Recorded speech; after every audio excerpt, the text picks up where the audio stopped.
Good morning বন্ধুরা, তোমরা কেমন আছো? আশা করছি ভালো আছো। অর্চিতা সার্থক ব্লগে জানাই সকলকে স্বাগত। আজকে দেখাচ্ছে ঘরোয়া কিছু উপকরণ দিয়ে তোমাদের আইসক্রিম বানানো, ম্যাঙ্গো আইসক্রিম। তার জন্য লাগছে আমুল দুধ, চিনি আর দুটো পাকা আম নিয়েছি। তোমরা তোমাদের অনুযায়ী নিয়ে নেবে। আর এখানে আমি কিন্তু আমের পাল্পগুলোকে দেখো সব কেটে টুকরো টুকরো করে নিয়েছি। এবার পাল্পগুলোকে কিন্তু আমি মিক্সিতে করে নিয়েছি, দেখো বেটে নিয়েছি মিক্সিতে। তো মিক্সিতেও তোমাদের দেখালাম যে বেটে কেমন হয়েছে। যতটা লাগবে ততটা কিন্তু দেবে। এখানে আমি বসিয়ে দিয়েছি চুলাতে, হচ্ছে ফ্রাই প্যান বসিয়েছি। তোমরা কড়াইয়েও করতে পারো, আমি ফ্রাই প্যান বসিয়েছি। একবারে ঘরের উপকরণ দিয়েই তোমাদেরকে আজকে করে দেখাবো হচ্ছে মানে ম্যাঙ্গো আইসক্রিম। আমি একবার ভাবলাম যে গাছের আম, এত আম হচ্ছে, একটা আইসক্রিম করাই যেতে পারে। তো আমি এখানে কিন্তু কাঁচা দুধই দিয়েছি। আমি কাঁচা দুধটাকে কিন্তু এখন ফুটাবো ভালো করে, দেখতে থাকো তোমরা।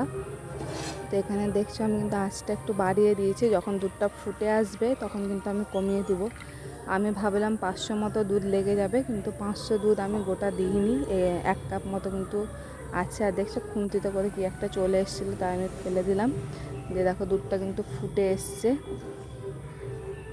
এই দুধের মধ্যে কিন্তু এবার আমাকে আমুল দুধ দিয়ে দিতে হবে। এই যে আমুল দুধের প্যাকেট দেখছি, ছোটো প্যাকেটগুলো তোমরা কিনে নেবে। দুধটা যখন গরম হয়ে যাবে সেই দুধের মধ্যে আমুল দুধটা দিয়ে দেবে। সব কিন্তু দেবে না, আমি একটু রেখেছি, কারণ সব লাগবে না, বেকার দিয়ে লাভ নেই।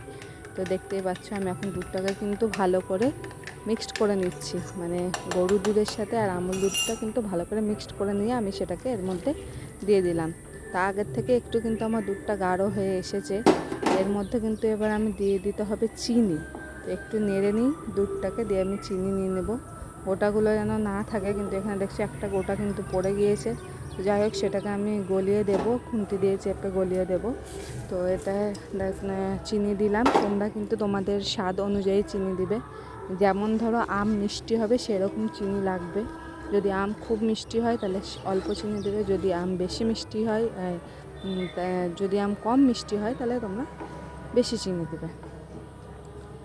দেখো আমি কিন্তু চিনিটাকে আবার পুরোপুরি মিক্সড করে নিলাম। এবার কিন্তু আমি মিডিয়াম করে দিয়েছি কিন্তু আঁচটা, কারণ যদি ফুল দমে থাকে তাহলে কিন্তু দুধটা কিন্তু নিচে লেগে যাবে, তখন কিন্তু আইসক্রিমের টেস্টটা কিন্তু আসবে না, একটা কেমন একটু টেস্টটা হয়ে যাবে। তার জন্য তোমরা কিন্তু আঁচটাকে মিডিয়াম করে দেবে। দেখো কেমন ফুটছে, দারুণ লাগছে না দেখতে? আমি এভাবে অনেক সময় ক্ষীর করি, তার জন্য দেখলাম আইসক্রিমটাই করা যাক। একবারে কিন্তু ঘরোয়া উপকরণ দিয়েই আমি করছি। তোমরা যারা মনে করছো যে আমি বাজার যেতে পারছি না, আমি কিছু জিনিস আনতে পারছি না, তারা কিন্তু, এখন তো গরমের দিন, এখন সবারই বাড়িতেই আম আছে, তো তোমরা এই জিনিসটা কিন্তু করে নিতে পারো। গরমের দিনে বেশ ঠান্ডা ঠান্ডা আইসক্রিম কিন্তু একবারে জমে যাবে। এখানে কিন্তু 1 চামচ কর্নফ্লাওয়ার দিলেও হতো, কিন্তু আমি যে বললাম যে ঘরোয়া উপকরণ দিয়েই করছি, কর্নফ্লাওয়ার কিন্তু আমার আছে, কিন্তু যেহেতু ঘরোয়া উপকরণ বলছি তার জন্য সব কিছু ঘরোয়া জিনিস দিয়েই করব। কর্নফ্লাওয়ারটা কিন্তু আমি এখানে স্কিপ করে গেছি। তোমরা যদি চাও তাহলে কিন্তু 1 চামচ, মানে ছোটো চামচের 1 চামচ কর্নফ্লাওয়ার দেবে, খুব কিন্তু বেশি দেবে না, তাহলে কিন্তু একদম মানে বাজে হয়ে যাবে খেতে। তো দেখো আমার কিন্তু দুধটা প্রায় তৈরি হয়ে এসেছে, দেখতে পাচ্ছ কতটা দুধ দেখো কমে একটুখানি হয়ে গেল। দুধটাকে আমি ভালোভাবে ধরো নেড়ে চেড়ে আমি দুধটা কিন্তু কমিয়ে নিলাম। অনেকটাই দুধ কমে গেছে, আর কালারটাও দেখতে পাচ্ছ চেঞ্জ হয়ে গিয়েছে, কালারটাও কিন্তু খুব সুন্দর এসেছে। তোমরা কিন্তু এইভাবে বাড়িতে করে নিতে পারো অল্প জিনিসে। অত দাম দিয়ে আইসক্রিম কিনে খাওয়া, মানে এক একদিন তো ইচ্ছেও করে যে নিজের হাতে তৈরি করে আইসক্রিম খায়।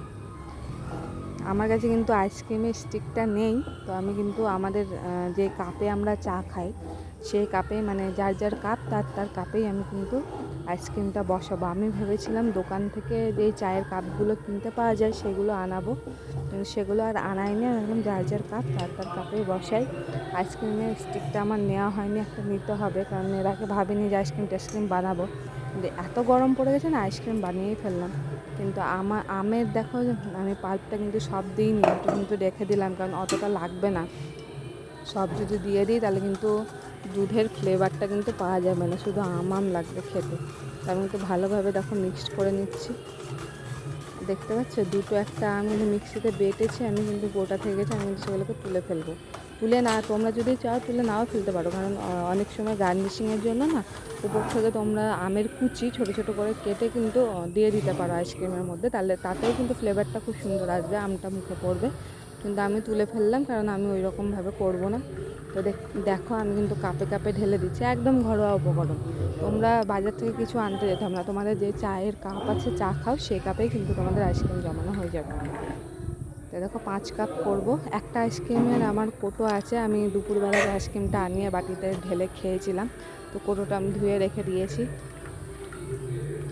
কোটোটা কিন্তু ফুল দিলাম না, কারণ এটা ঠাকুমার জন্য, ঠাকুমা কিন্তু ফুল খাবে না, নষ্ট করবে, তার জন্য। আর ফয়েল পেপারটাও দেখছো আমি দিইনি, একদম ঘরোয়া উপকরণ বললাম যে তোমাদের। আমি কিন্তু একটা প্লাস্টিক ভালো করে ধুয়ে নিয়েছি, যেটাকে ক্যারি ব্যাগ বলে, ক্যারি ব্যাগটা ধুয়ে মুখটা আটকে দিয়েছি একটা গার্ডারের সাহায্যে। এইটাকে কিন্তু এবার আমি ফ্রিজে ভরে দেবো। ফ্রিজে কিন্তু আমি ওভারনাইট রেখে দেবো, পরের দিন দুপুরবেলায় আমি বের করবো। তোমাদের কিন্তু ওভারনাইট রেখে দিতে হবে, নাহলে কিন্তু জমবে না। দেখো ফ্রিজটা কিন্তু ডিপটা আমি ফাঁকা করলাম, ডিপে দেখছি স্লাইস ভরে রেখেছে, আমি রেখেছি, কারণ নিচে একটা স্প্রাইট আছে, আর স্লাইসটা আমি খাই, সবাই খাবে, কিন্তু যেহেতু স্প্রাইট আছে তো স্প্রাইটটা শেষ হলে পরে স্লাইসটা বের করব। তো আমি আইসক্রিমগুলো বসিয়ে দিলাম, কিন্তু এখানে দেখলাম যে কাঁচের জিনিস তো তোমার ডিপ ফ্রিজে বসালে হয়তো তোলার সময় অসুবিধা হবে, তার জন্য আমি আবার একটা ডিশের উপরে কিন্তু বসিয়েছিলাম, যেই ডিশটা বের করব তখন তোমাদের সাথে শেয়ার করে নেব। এই যে এই ডিশটার উপরে আমি আইসক্রিমগুলো সব বসিয়েছিলাম, আইসক্রিম বের করে সবাইকে দিয়ে দিয়েছি। এবার কিন্তু আমাদের খাওয়ার পাড়া, এবার রিভিউটা চলো আমার হাজবেন্ডের কাছ থেকে জেনে নিই। একটু উপরে তুলো হাতটা, নাহলে গা দেখা যাচ্ছে, নাহলে গা দেখা যাবে তোমার।